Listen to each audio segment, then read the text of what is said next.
I'm Liz, 38 years old. Standing by the window where the morning mist still lingers, I gaze at the quietly awakening cityscape with a warm cup of coffee in hand. It looks like today will be another busy day. Mom, is breakfast ready? The voice of my 8-year-old daughter Sophia from behind brings me back to reality. As I turn around, I see her still in her pajamas, looking up at me with her hair still mussed from sleep. Good morning, Sophia. It'll be ready soon. But first, go brush your hair, okay? Sophia nods silently and slowly leaves the living room. This is how our morning interactions usually go with my daughter, who has autism spectrum disorder. On my way to the kitchen, I hear a baby crying. Looks like Grace is awake. I'll check on her, Liz, my husband Chris says as he comes out of the bedroom and heads towards Grace's room. He's in his suit, looking as busy as any other morning. Thanks, Chris. Breakfast will be ready soon. As I prepare breakfast, I reflect on our lives. Chris and I were college classmates who fell in love after reconnecting following my divorce from my previous husband. He's busy every day as a lawyer at a large law firm, but he's a kind and family-oriented husband. I work from home as a graphic designer, struggling daily to balance work and childcare. My divorce from my previous husband was due to differences in understanding Sophia's disability. However, Chris understands and accepts Sophia's uniqueness. Grace's birth was a miracle for us. A baby we finally conceived after 3 years of fertility treatments. It was a huge emotional and financial burden, but it deepened our bond even further. Smells good. What's for breakfast? Chris appears in the kitchen, carrying Grace. Pancakes. Sophia's favorite, I answer, kissing the baby's cheek. As I look around at my family gathered at the breakfast table, a feeling of happiness wells up inside me. However, I can't help but be conscious of a presence that casts a shadow over that happiness. Chris's mother, Peggy. A former psychology professor at the University of Chicago, she's an intelligent woman with a strong will. She's overprotective of her only son, Chris, and has shown disapproval of our marriage from the start. Peggy's coming today, isn't she? I'm concerned that her attitude has become even colder since Grace's birth. Her complex personality and the secrets of her youth might be influencing her current behavior. Hey, Chris. Are you sure about this barbecue party today? Don't worry, Liz. Mom will be happy too. Although I nod at Chris's words, anxiety remains in my heart. No one yet knows that this happy morning scene is the prelude to an unimaginable tragedy. I was busy preparing the barbecue grill as early summer sunlight flooded the garden. The bustle of Lincoln Park Zoo could be faintly heard. Liz, where's the ice? I turned around at Chris's voice to see him standing there with a cooler. In the freezer in the garage. Hurry and bring it, I answer, wiping the sweat from my forehead. It'll melt quickly in this heat. Several tables are already set up in the garden, decorated with balloons and a "Welcome Baby Grace" banner. This barbecue party, adopting the traditional American form of a baby shower, is also part of our neighborhood socializing. Wow, It looks amazing. Our neighbor Sarah entered the garden, carrying a homemade apple pie. Thank you, Sarah. I'm glad you could come, I greet her with a smile. I'm truly grateful for the warmth of our neighbors. As guests gradually begin to gather, the garden becomes lively. Chris's colleagues, my friends, and our neighbors. The diverse faces of the guests give it a distinctly American feel. However, amidst this pleasant atmosphere, there was one person who seemed out of place. Chris's mother, Peggy. Hello, Mother, I greet her with a smile, but Peggy's expression remains hard. Oh, Liz, she replies curtly, her eyes already searching for Grace. Grace is inside. We're keeping her in the air-conditioned room because it's so hot, I explain. I see. I sense a hint of disappointment in Peggy's voice. Something feels off. As the party progresses, I can't help but worry about Peggy's behavior. She seems to be constantly checking Grace's whereabouts and watching my movements. Hey, Chris, I whisper to my husband. Doesn't your mother seem a bit strange? Chris frowns. You think so? It's not like her, but... At that moment, Peggy approaches us. Liz, I'd like to talk to you about something. Peggy's voice carries a hint of suppressed anger. Of course. What is it? About your past.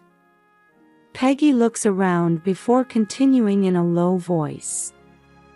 Your divorce history and the time you were a single mother. I catch my breath. Why bring this up now? Mother, is there a problem with that? I ask. Problem? Yes, a big problem. Peggy's eyes flash sharply. You're ruining my son's life. What? My voice unintentionally rises. Chris hurriedly steps in. Mom, stop it. This isn't the place to. But Peggy wouldn't listen. You're after Chris's money, aren't you? I know about your struggles as a single mother. But I won't let you use my son. I freeze at Peggy's words. I had no idea she thought of me this way. The guests around us look confused by this unexpected turn of events. Mother, you've misunderstood. I truly love Chris. Just then, we hear Grace crying from inside the house. Oh, Grace is crying. Peggy suddenly changes her tone. I'll go check on her. With that, Peggy quickly heads into the house. Chris, we should go too, I say, unable to suppress my anxiety, pulling Chris's hand towards the house. As we enter, we see Peggy holding Grace in the living room. At first glance, it looks like a normal scene between a grandmother and grandchild, but something is off. Peggy's expression is more severe than I've ever seen it. Mother, please give Grace to me. I reach out, but Peggy backs away. Don't touch her. Her voice is trembling. This child. Chris approaches his mother with a confused expression. Mom, what's wrong? Give Grace to Liz. But Peggy shakes her head violently. No. This child isn't Chris's. Those words freeze the air in the room. What are you saying, Mom? Chris's voice is low, taking on a dangerous tone. Grace is mine and Liz's child. It's a lie. A look of madness appears in Peggy's eyes. You're being deceived, Chris. I say in a trembling voice, Mother, please calm down. Grace is definitely Chris's. Shut up. Peggy's scream makes Grace start crying. You're a liar. You deceived my son and this child. Suddenly, Peggy starts moving. She runs towards the entrance, still holding Grace. Peggy! Mom! Our screams cut through the party's commotion. As we rush out into the garden, the guests are looking at us with surprised faces. Beyond their gaze, we see Peggy running away with Grace in her arms. Liz, what happened? Sarah asks worriedly. There's no time to answer. I chase after Peggy with all my might. Where is she going? Surely not. A terrible premonition crosses my mind. North Pond Lake, near Lincoln Park Zoo. Chris! The lake! I shout to Chris running behind me. I can see Peggy. She's running full speed towards the lakeshore. Peggy, stop! My scream cuts through the early summer air. Peggy stops at the lakeshore. As she turns around, I see a mixture of confusion and determination on her face. This is to correct a mistake, Peggy's voice carries on the wind. And then, an unbelievable scene unfolds before my eyes. Peggy tries to throw Grace into the lake. No! I lunge forward with my last ounce of strength. I grab Peggy's arm. Grace's cry. Peggy's scream. My shout. Everything intersects in an instant. After a struggle, Grace's small body slips from my arms and flies through the air. Oh no, I couldn't protect her. As desperate thoughts cross my mind, my body moves on its own. A splash as I dive into the lake. Cold water envelopes my entire body. Where's Grace? I strain my eyes desperately. I faintly see white clothes. There. My high school swimming experience comes in handy now. I swim strongly towards Grace. I pull the small body close. As I try to return to the surface, suddenly my leg cramps. This is bad. The cold lake water is sapping my strength. Holding Grace, I desperately swim towards the surface. Liz! I hear Chris's voice from the shore. Here! I shout with a hoarse voice. I see Chris diving into the lake without hesitation. His strong arms lift me and Grace. Are you okay? How's Grace? She's safe, cough, cough. As we crawl onto the shore, I could already hear the sirens of an ambulance. Peggy was being restrained by police officers, standing there in a daze. Let me check the baby's condition, a paramedic takes Grace. I hand over my daughter with trembling hands. Please, help her. I fall to my knees, exhausted. Chris supports me. Liz, you did well. Grace is okay. I cry with relief at his words. Around us, party guests wear expressions of shock. Sarah brings us a blanket. "Ma'am, you need to be examined too," another paramedic calls out to me. As I nod and stand up, my eyes meet Peggy's. Her eyes show a hint of regret. "Why?" Peggy doesn't answer my question. While the police take her away, Chris watches his mother leave with a complex expression. "Chris, You don't need to say anything. Just rest now." I lean into his gentle voice as we get into the ambulance. As the sirens blare on the way to the hospital, I can't help but think about the meaning of this incident. Why did Peggy do such a thing? What will happen to our family now? As anxiety and fatigue wash over me, I close my eyes. "Mrs. Liz Johnson." At the nurse's voice, I stand up from the waiting room chair. Chris is supporting me. "Yes, that's me. I'll show you to the examination room. We have the baby's test results too." At those words, Chris and I exchange glances. "Grace, please be okay."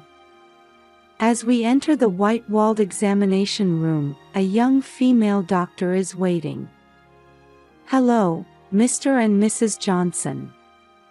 I'm Dr. Sarah Chen." She shows a warm smile. "Let me start with the good news. Your daughter is safe." At those words, my tension immediately dissipates. Chris squeezes my hand tightly. "Thank you so much." My voice trembles. However, since she swallowed some water, we need to keep her under observation for 24 hours. "We'll monitor her carefully due to the risk of pneumonia," Dr. Chen explains.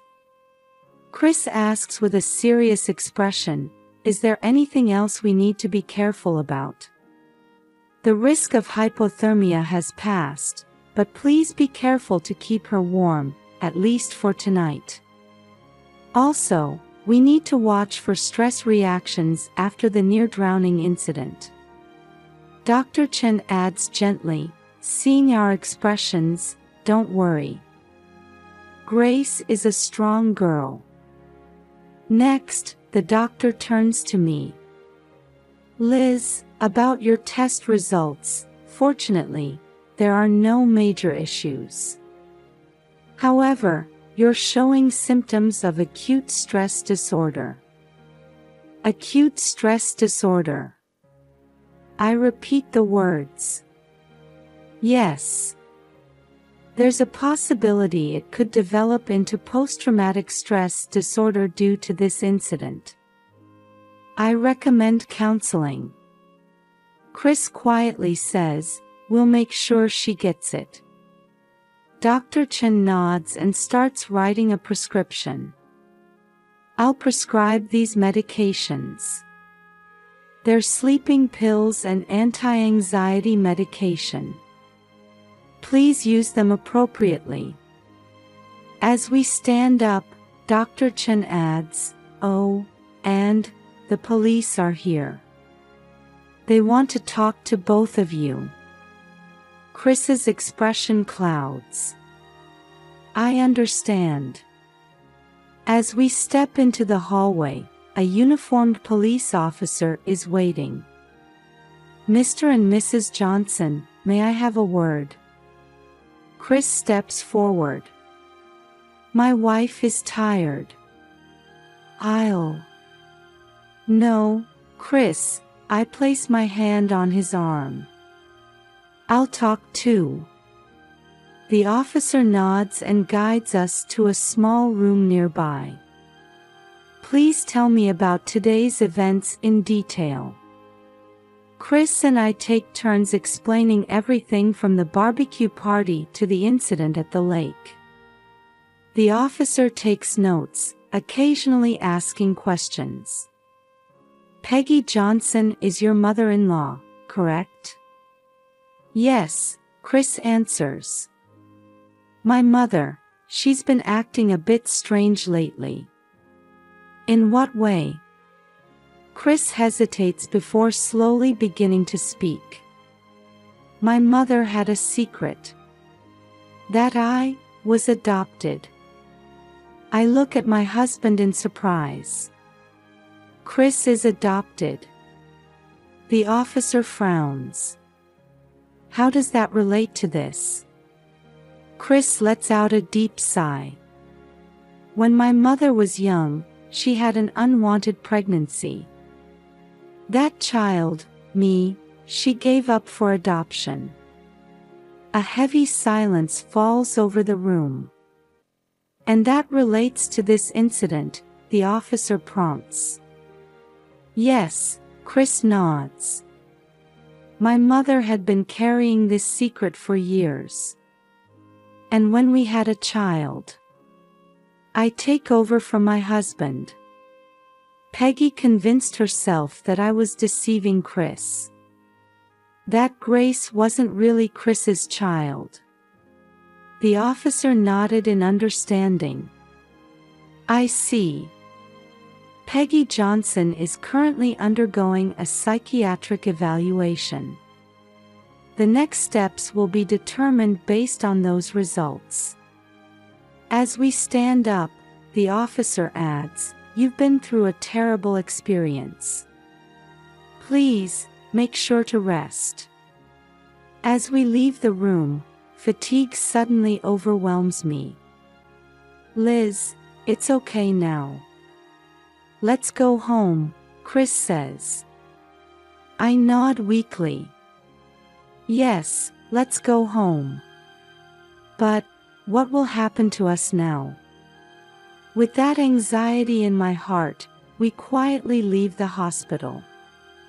The morning sun streams through the window as I wake up. Chris is breathing steadily beside me. If only yesterday's events had been a dream. I think as I head towards the baby's room. As I approach Grace's crib, I can see her small body moving. A sigh of relief escapes me. Good morning, my angel. As I pick her up, Grace touches my face with her tiny hands. That warmth gradually dissipates yesterday's fear. Liz? Chris's voice calls out. Are you okay? Yes, I'm fine. I turn around to see my husband standing there, looking worried. Grace seems fine too. Chris comes closer and embraces us. I'm so glad, really glad. Just then, the doorbell rings. Who could it be, so early in the morning? Chris heads to the front door. On the other side of the open door stands a familiar face. Dr. Chen. Good morning, Dr. Sarah Chen says with a smile. I'm sorry to intrude. I came to check on Grace. We invite the doctor in. Yesterday was quite an ordeal, Dr. Chen says as she examines Grace. But this little one seems to be doing very well. Chris shows a relieved expression. However, something else lingers in his eyes. Doctor, Chris speaks up. Do you have any information about my mother? Dr. Chen hesitates for a moment before slowly answering. Peggy is currently admitted to the psychiatric ward. While we don't have detailed diagnostic results yet. But I prompt. It's likely she has complex PTSD. Those words make the air in the room heavy. Complex PTSD. Chris murmurs. Is it because of what happened when she was young? Dr. Chen nods. Yes. It's possible that the trauma she's been suppressing for years has surfaced due to recent events. I can't help but interject. But why did she target Grace? That's a characteristic of complex PTSD, Dr. Chen begins to explain. Past trauma can connect with current situations, leading to extreme behavior. In Peggy's case, her past experience of loss might have transformed into a fear of losing her granddaughter. Chris lets out a deep sigh. My mother convinced herself that Liz was deceiving me. That Grace wasn't really my child. Yes, Dr. Chen nods. That belief likely led to her actions yesterday. I hold the baby close, thinking about Peggy. She was suffering too. What should we do now? I ask. Dr. Chen smiles gently. First, it's important to take care of yourselves. Then, support Peggy's treatment. Family therapy might be effective too. Chris quietly says, I understand. We'll do whatever we can for my mother. Dr. Chen stands up. Well, I'll be going now. Please don't hesitate to contact me if anything comes up. After seeing the doctor off, we sit silently in the living room. A heavy silence falls. Chris, I speak up. I understand how you feel. My husband looks at me with sad eyes. Liz, I'm so sorry for putting you and our daughter in danger. It's not your fault, I take his hand. We're family. Let's get through this together. Chris nods. You're right. Just then, we hear footsteps coming down the stairs. We turn to see Sophia standing there. Mom, Dad. Is Grandma not coming anymore? We exchange glances. How should we explain this? Sophia, come here, I beckon my daughter. Grandma isn't feeling well right now. But she'll get better. Sophia nods silently. Then suddenly, she walks over to the piano. Gentle notes begin to fill the room. The tune Sophia plays seems to express our family's feelings. We listen to our daughter's performance in silence. The music soothes emotions that words can't express. This is what our family looks like, I think. Even when hurt, we support each other. Outside the window, a new day was beginning. Let's start today's session. Dr. Jennifer Ross's calm voice echoes in the quiet room. Our family sits in chairs arranged in a circle. Chris, me, Sophia, and Peggy. Seeing Peggy, complex emotions well up inside me. It's the first time we've faced each other since that day. Her eyes show regret and anxiety. Peggy, would you like to start? Dr. Ross prompts. Peggy takes a deep breath and begins to speak. I've done something truly unforgivable. At those words, the air in the room freezes. Chris leans forward. Mom. Peggy continues. I've been hiding a secret for many years. Chris, you you're not my biological child." Chris nods silently. He already knew this fact.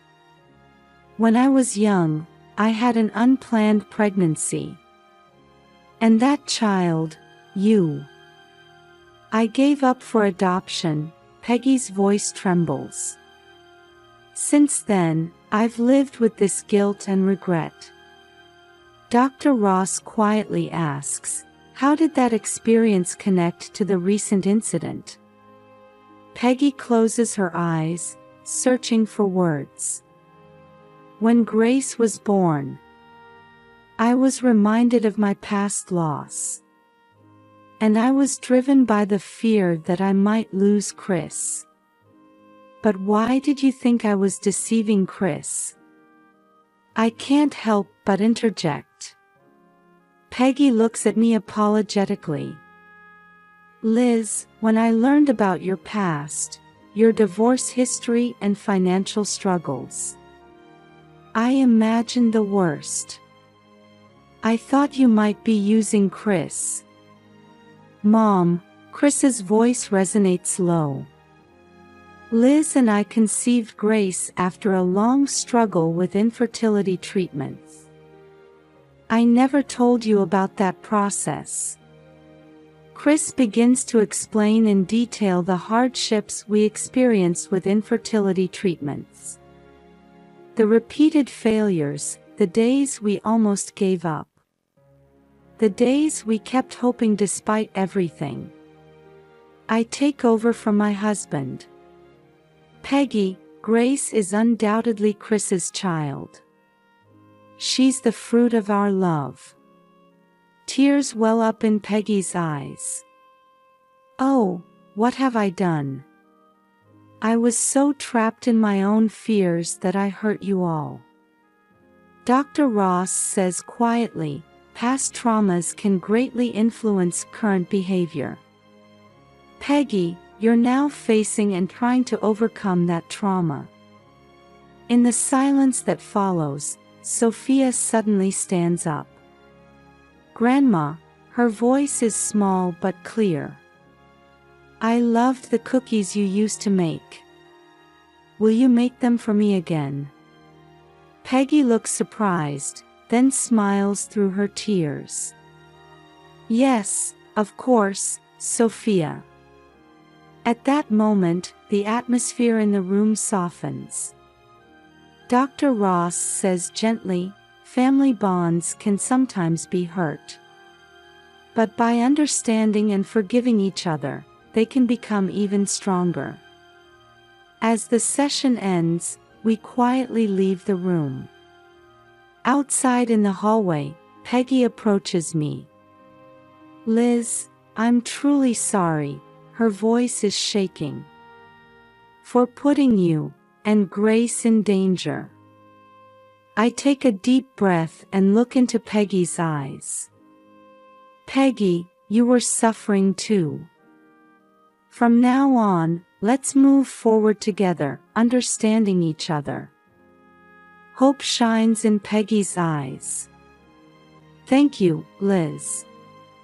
Chris comes closer and gently embraces his mother and wife. "We're family. Let's overcome this together." We nod silently at his words. Repairing damaged bonds isn't easy. But we have the courage to move forward, one step at a time. In the car on our way home, Sophia said in a small voice, "Hey, why don't we all go on a picnic next time?" We look at each other and smile. It feels like we're starting to see the shape of our new family.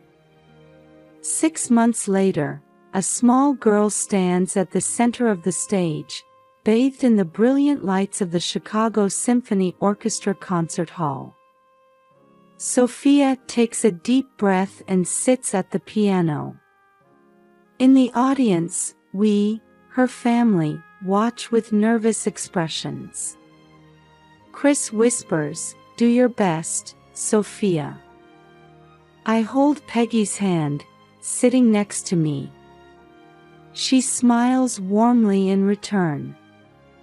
And then, beautiful music fills the hall. Sophia plays Chopin's Fantasy Impromptu. The audience is captivated by her music.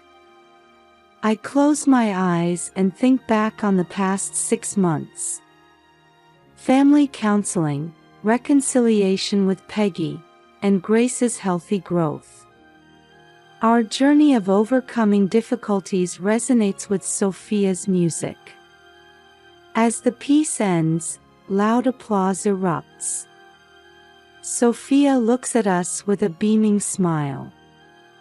At that moment, I was certain. No matter what trials await us, we can surely overcome them. Because we are family. On the way home, holding Grace, I looked up at the sky. A new morning awaits us, filled with hope.